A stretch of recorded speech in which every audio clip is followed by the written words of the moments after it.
Long ago, in the days when Tondo, Manila was but a town dotted with rice fields, a poor couple was married in Tondo Church. The groom was a short, muscular Filipino named Santiago Bonifacio. He was a boatman who rowed people from Taguig, Rizal to other towns along the Pasig River. The bride, Catalina de Castro, was a mestiza born of a Spanish father and a Filipino-Chinese mother from Zambales. She worked as a maestra or supervisor in a cigarette factory in Mainchic, known today as Binondo or Manila's Chinatown. Andres had three brothers and two sisters. Their names were Siriaco, Procopio, Espiriduna, Trodio, and Maxima. Young Andres learned to read and write the alphabet in Tagalog and Spanish from a cartoon, or primer book, given to him by an aunt. Later, he went to school in Mainchic. His teacher was Guillermo Osmeña, a schoolmaster from Cebu. On November 30, 1863, Catalina gave birth to a baby boy in a small wood and nipa hut in Tutuban, a swamp-like part of Tondo. The name Tutuban means the place where they make tuba, an alcoholic drink made from coconuts. The proud parents named the boy Andres, after Saint Andrew, the apostle, the patron saint of Manila. Tondo was a poor man's town but also a gateway to opportunity. People from all over the country who came looking for work in the big, bustling city of Manila made Tondo their first home. In 1877, when Andres was 14 years old, records show that 10,620 Spaniards and their household helpers lived in the walled city of Intramuros. By comparison, 26,266 people lived in Tondo. Poor families like the Bonifacios had to work very hard to make ends meet, but the 1870s was a time of even more hardship. Outbreaks of cholera and rinderpest disease or cattle plague spread throughout the city. People fell ill and many work animals such as carabaos and horses died. Typhoons ravaged homes and farms. The price of food and other goods soared. The money Andres' mother earned in the cigarette factory was not enough to feed a family of 6 growing children. By this time, Andres' father was working as a cargador or laborer at the busy docks of Binondo. He carried heavy bales of Muscovado sugar and bundles of rattan. He even briefly served as a teniente mayor or vice mayor of Tondo, but now he had caught tuberculosis, a deadly disease. Too weakened to hold down his job on the waterfront, Santiago stayed home. But his hands were never idle. At home, Santiago kept himself busy. He made walking canes and paper fans out of rattan. He also sewed other people's clothes, a trade he learned from his father. Then, Andres' mother caught tuberculosis too. She died in 1881. Santiago Bonifacio died a year later. An orphan at 19, Andres became the head of the family. The Bonifacio children left their home in Tutuban and went to live in their uncle Hermogenes Bonifacio's house. Andres gave up his studies to work full-time. At first, he was a bodeguero, a warehouse keeper in a mosaic tile factory in Santa Mesa, Sampaloc. Later, he got a job as a clerk. After that, he bought tar and ties as an agent for the English firm J.M. Fleming and Company in Binondo. In 1886, the Manila Railway Company had plans to build a railroad line from Manila to Dagupan, Pangasinan. They asked J.M. Fleming, the company Andres worked for, to help build the railroad. The railroad tracks would cut across Tondo. J.M. Fleming bought many houses, including the Bonifacio house in Tutuban, and knocked them down to make way for the railroad. Today, over 100 years later, the trains still run through the Tutuban Railroad Station near the place where Andres Bonifacio was born. Andres was an honest and hard worker. He tried his best to feed and care for his brothers and sisters. He even helped his two brothers find jobs. Procopio worked for the Manila Railway Company and Ciriaco became a train conductor. Andres was always trying to find ways to make money for his family. Gifted with a beautiful penmanship, he made attractive posters for clothing companies. He had learned to make rattan walking canes and paper fans from his father. He continued to make them with his brothers and sisters in the evenings. By day, their canes and fans were sold in the busy streets of Manila. Andres also wove and sold bamboo hats. In his free time, he acted on stage with his brothers in Moro Moro plays in Palomar, Tondo. Moro Moro plays were stage reenactments of the battles between Muslims and Christians.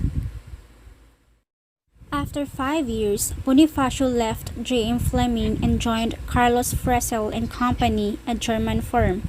He worked there as a bodeguero and supply clerk, earning 12 pesos a month.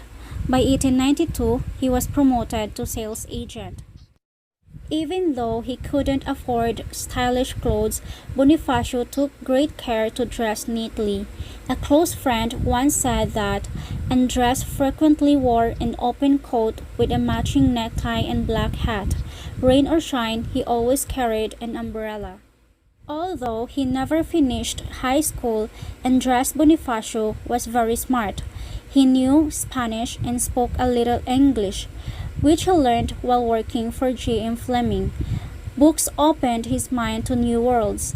He read foreign novels as well as books about the French Revolution, politics, law, and religion. Andres learned from them that common people had rights and that freedom was a valuable thing to have. The Philippines had been a colony ruled by Spain since the 16th century, yet the Filipino people did not enjoy the same rights as the Spaniards. Inspired by new ideas, Andres began to dream that a better life was possible for his fellow Filipinos. On July 3, 1892, a man named Jose Rizal started a group called La Liga Filipina. The group was made up mostly of middle-class Filipinos. The educated middle class believed that Spain would grant much-needed reforms if the Philippines were made a province of Spain and if Filipinos became Spanish citizens. Bonifacio admired Rizal. He had read his novels No Limitang Here and El Filibusterismo. Andres joined La Liga Filipina and worked hard to spread its teachings of charity and brotherhood. La Liga Filipina was a peaceful group that did not believe in violence, but the Spanish government thought it was dangerous. They had Rizal secretly arrested and exiled or sent away to Dapitan, a lonely, desolate town in Mindanao. When Bonifacio learned that Rizal had been exiled, he knew that the days of peaceful reform were over. He was convinced that it would take no less than an armed revolution to free the Philippines from Spanish rule. Unlike Rizal and other people in the reform movement, Bonifacio believed that the Philippines should be separated from Spain. In his essay titled What the Filipinos Should Know, Bonifacio wrote in Tagalog, "Reason tells us that we cannot expect anything but more sufferings, more treachery, more insults, and more slavery.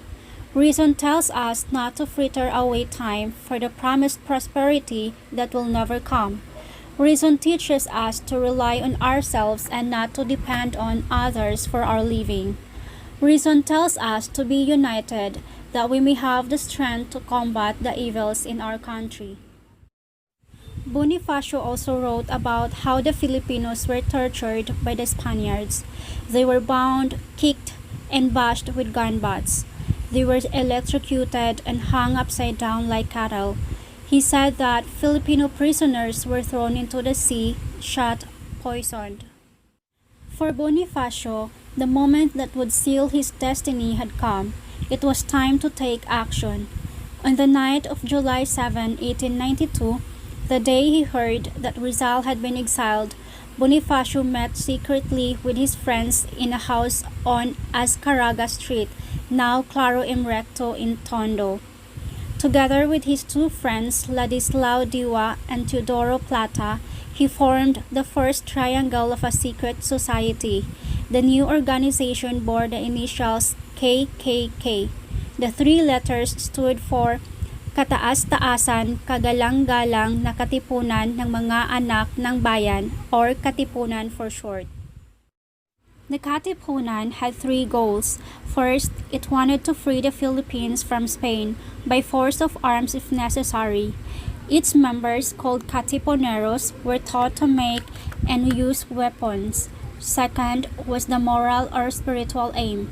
The Katipunan saw all men, rich and poor, as equals. Third, the Katipuneros were taught to care for one another in times of need. The society cared for its sick. If a member died, the Katipunan helped to pay the cost of a simple funeral. Although the people who joined the Katipunan came mostly from the poor working class, some members such as Dr. Pio Valenzuela and Mariano Alvarez belonged to the middle class. Over time, membership to the Katipunan grew to the thousands. To keep the Katipunan from being discovered by the Spaniards, new members were enlisted through the triangle method. This is how it worked. A recruiter would ask two members to join. That recruiter would know the names of the two members, but the recruits themselves would not know each other. Thus, a member's knowledge about the group was limited and controlled. But the triangle method was slow. After October 1892, restrictions were lifted and all Katipuneros could recruit as many members as they could.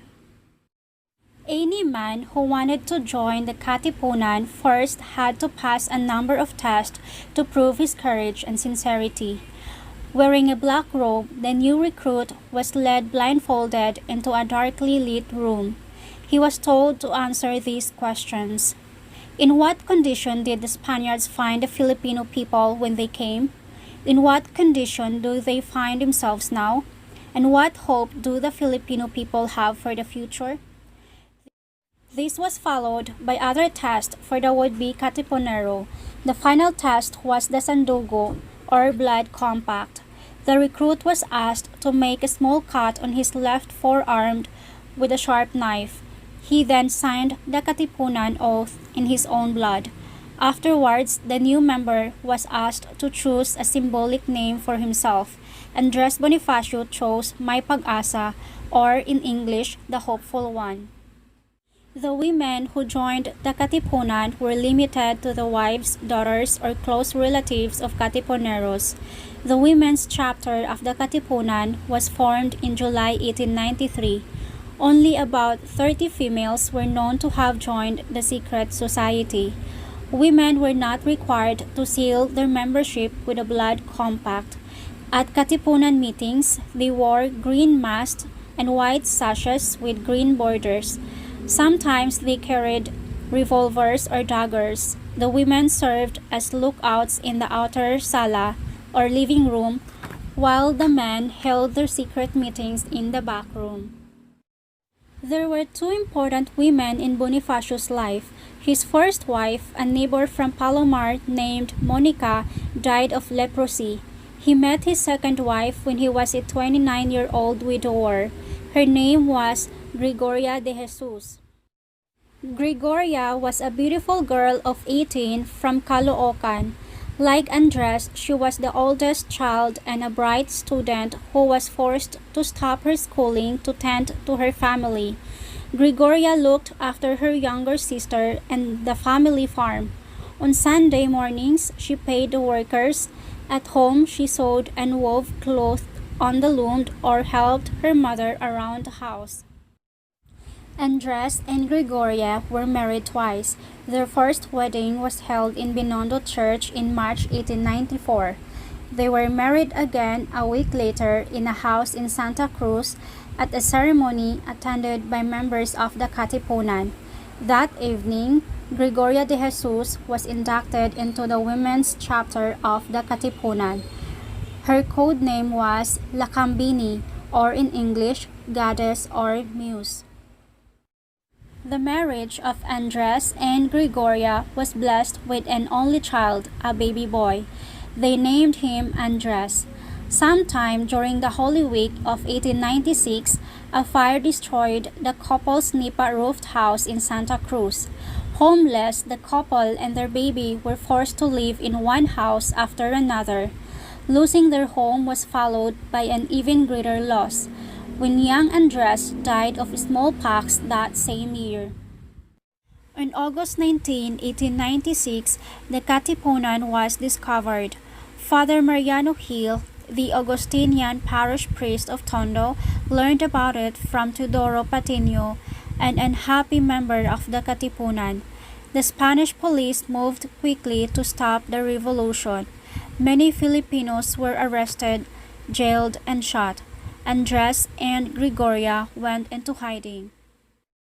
The Katipunan was discovered before the revolutionaries were ready for a fully armed struggle. But Bonifacio knew that the die had been cast. There was no turning back. The time had come for the Filipino people to engage the enemy in battle. On August 23, 1896, Bonifacio met with Katipunero leaders in a place called Pugadlawin, known today as Quezon City. Vowing to fight the Spaniards down to the last man, the revolutionists tore up their cedulas with the battle cry, "Long live the Philippines." On August 30, Andres Bonifacio and his best friend Emilio Jacinto fought the first battle of the Philippine Revolution. Leading an army of 800 men, they attacked a gunpowder storehouse in San Juan del Monte, now San Juan Metro, Manila. Today, the place is called Pinaglabanan, or battlefield. The storehouse was an important military post for the Spanish army, but it was defended by only 100 men. Outnumbered, the Spaniards retreated to El Deposito, the place where the Spaniards stored the water supply for the city of Intramuros. Encouraged by the Spaniards' retreat, Bonifacio and his revolutionaries advanced towards Manila. There, they were met by an army of soldiers sent by Ramon Blanco, the Spanish Governor-General. Bonifacio's men were beaten back to Mandaluyong by the Spaniards. More than 150 Katipuneros died, another 200 were captured. The Battle of Pinaglabanan served as the flint that would ignite small battles north and south of the Pasig River in places such as Marikina, San Mateo, Pateros, Pasig, and Taguig. On the day of the battle, Governor-General Blanco declared a state of war in 8 provinces: Manila, Batangas, Bulacan, Cavite, Laguna, Nueva Ecija, Pampanga, and Tarlac. The Spanish government did not want the revolt to spread to other provinces. It was determined to punish the Katipunan and all who helped them. In December 1896, Bonifacio accepted an invitation from the Katipuneros of Cavite to come to the town of Imus. Thanks to a string of victories led by Emilio Aguinaldo, the revolutionaries now controlled most of the province. Bonifacio, as the highest officer or supremo of the Katipunan, was asked to settle a dispute. In Cavite were 2 rival Katipunan councils. One council was the Magda Law, of which Aguinaldo was a member. The other was the Magdiwang Council, headed by Mariano Alvarez, a relative of Bonifacio's wife. Bonifacio's decision to come to Cavite proved to be the beginning of his downfall. There was a time when the 2 men, Aguinaldo and Bonifacio, respected and valued each other. The Supremo himself had welcomed Aguinaldo into the Katipunan and into his home in Binondo.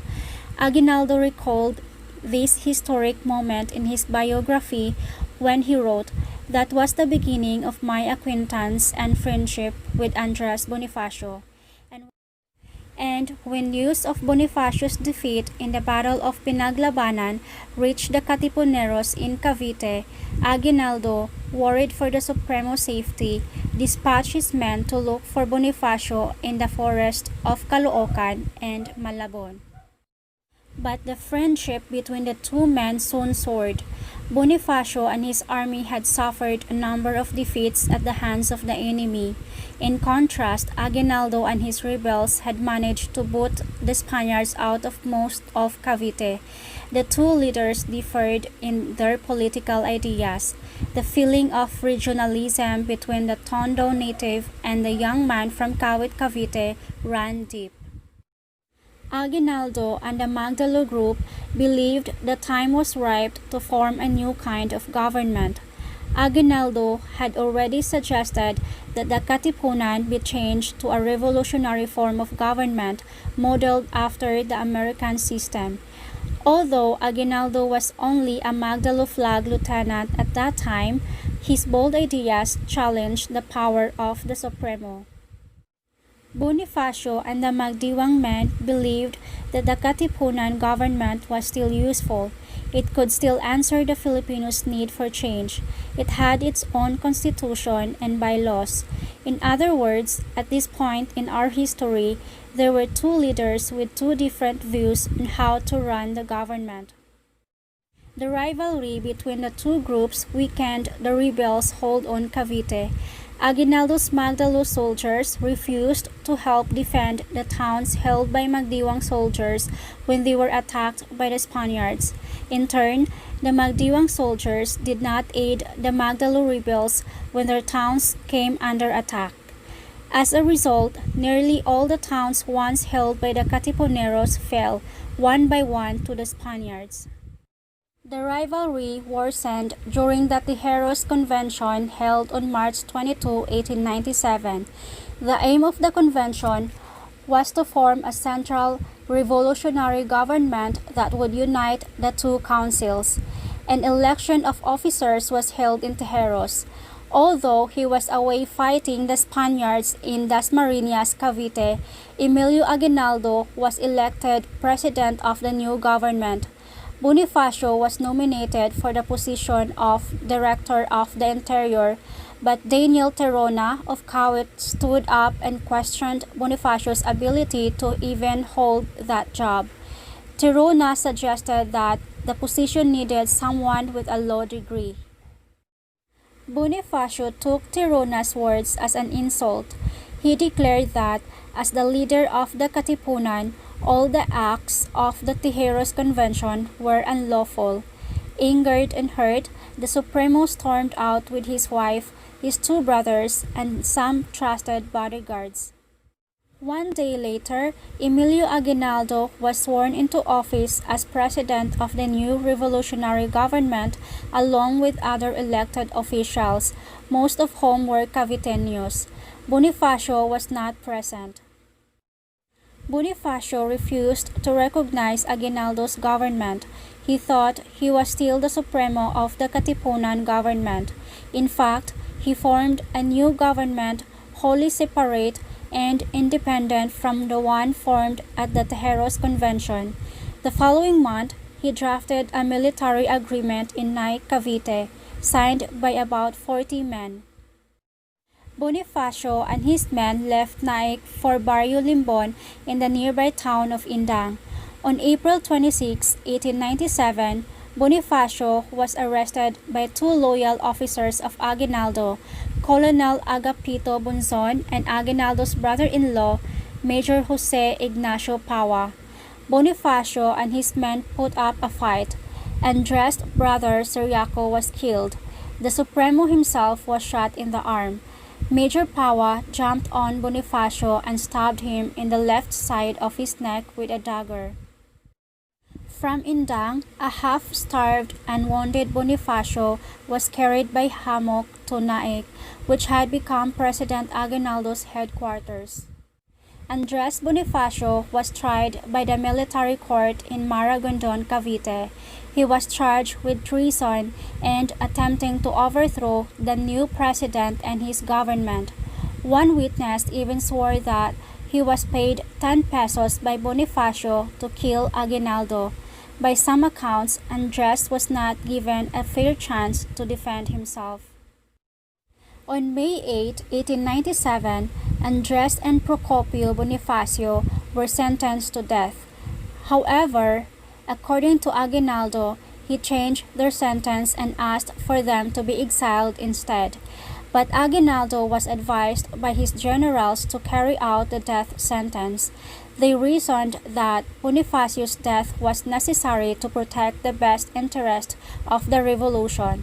A live Bonifacio would only threaten and divide the revolutionary forces.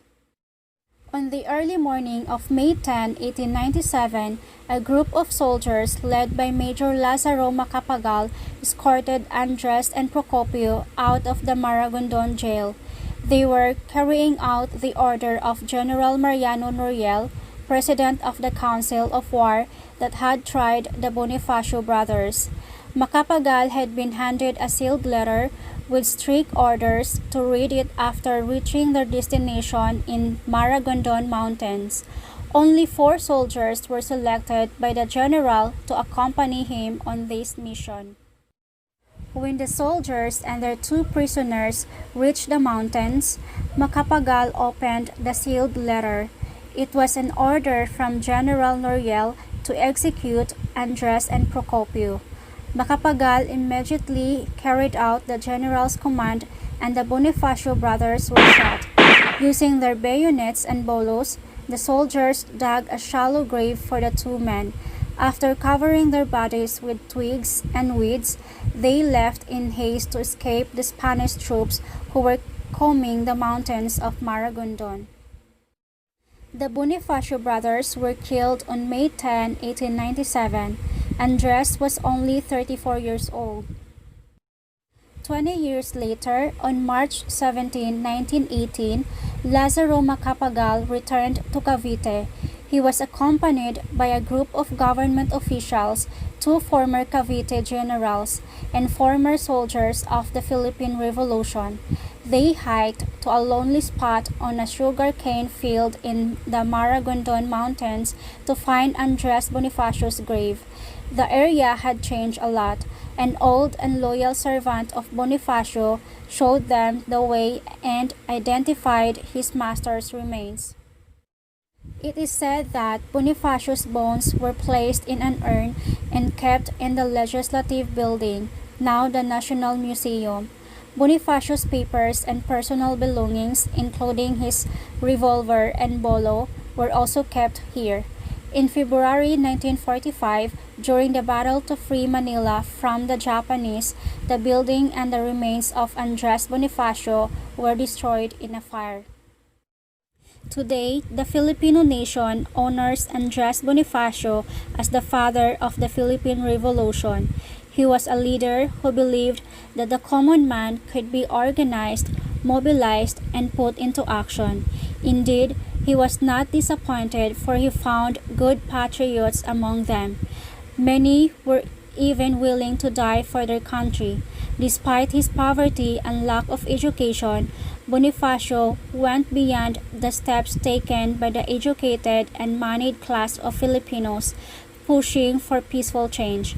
Eventually, even reformers such as Apolinario Mabini and Marcelo H. del Pilar realized, as Bonifacio had, that freedom could not be won from Spain without the use of force. To this day, historians debate about who was right, Bonifacio or Rizal. In June 1896, Bonifacio sent his aide Dr. Pio Valenzuela to the Pitan to meet with Rizal. Upon learning about the Katipunan, Rizal opposed the revolutionary aims of the society.